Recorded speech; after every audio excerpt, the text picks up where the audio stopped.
Mapagpalang araw mga ka-nurse, nandito tayo para magtalakay ng paksang pangkalusugan para sa pag-aalaga ng mga bata. At this time, ang magiging topic natin ay scarlet fever. So, alam niyo po ba kung ano ang scarlet fever? Sounds familiar po ba? Yes po, hindi po masyadong familiar, no? Pero actually po, pwede po itong maranasan ng inyong anak at maaaring naranasan na ng inyong anak ito. Hindi nyo lang siya napansin or hindi nyo lang siya alam. So ngayon, pag-usapan natin to. Ano nga ba ang scarlet fever? Ang scarlet fever ay isang bacterial infection na nagkukos nito ay ang type A Streptococcus bacteria. So ito ay common sa mga bata, no? At ito ay very evident na makikita nyo na signs nito ay ang pamumula ng mga rashes at ng kanyang dila. So ano naman ang mga sintomas ng scarlet fever? Typical na lumalabas ang scarlet fever, yung mga sintomas nito, mga 2 hanggang 5 araw. No? Pagkatapos yung itong nagkaroon na siya ng infection, meron lumalabas dyan ng mga sintomas. So ano ang mga signs na ito? Para lang din siyang merong trangkaso, no? Kasi ang makikita dito, pwedeng magkaroon ng lagnat, mataas na lagnat, 38 degrees pataas, tapos masakit ang lalamunan. And then meron din siyang masakit ang ulo. Tapos ang mukha niya ay parang namamaga. No? Tapos yung dila niya ay namumula. And then, nagkakaroon din siya ng mga rashes dito. Yan. So, mapapansin ito na pink ang color niya. Hindi siya yung talagang red or whatever, but ito ay pink in color. Tapos, alam nyo ba, nung nahawakan ko yun, hindi siya yung maumbok, hindi siya yung flat.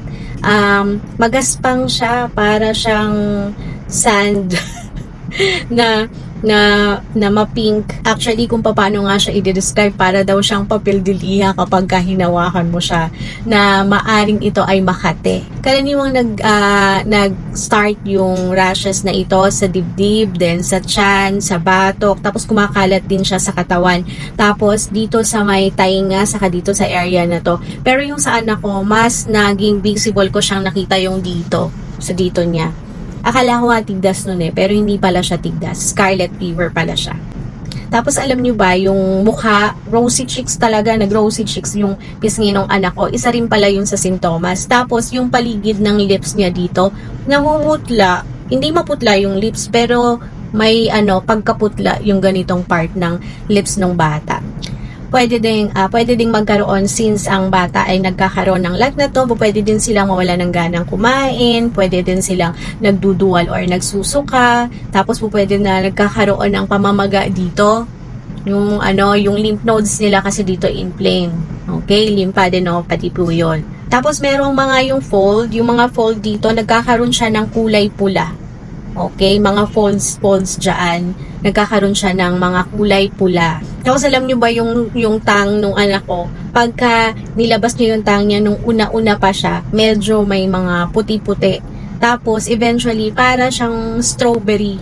Characteristic pala yun ng tinatawag na scarlet fever, ang strawberry tang. Yun, ganun yung itsura niya. So, syempre, dahil dito, mas ang pakiramdam ng bata. So, sinasabi nga na hindi na kailangan ng diagnostic or whatever na kailangan gawin. Clinically pa lang makikita mo na at malalaman mo na scarlet fever yon. Lalo na kung ang anak mo ay merong runny nose, merong tonsillitis, masama ang pakiramdam, yun. Consider na din daw yun na scarlet fever, tapos makikita mo pa yung evident na signs and symptoms. So, ang gamot dito, syempre ito ay bacterial infection, no? So, kailangan dito ng antibiotic. So, binibigyan ng antibiotic prescription, iti-take for how many days? Yung sa anak ko, tinake niya yon ng 7 days. Karaniwan daw ng naapektuhan ng scarlet fever ay ang mga bata na wala pang 10 taong gulang. Nakaraniwan ay mga 2 hanggang 8. Although lahat naman po pwedeng magkaroon pa rin ng scarlet fever, pero mas common yun sa mga bata na sinabi natin ng ganong edad.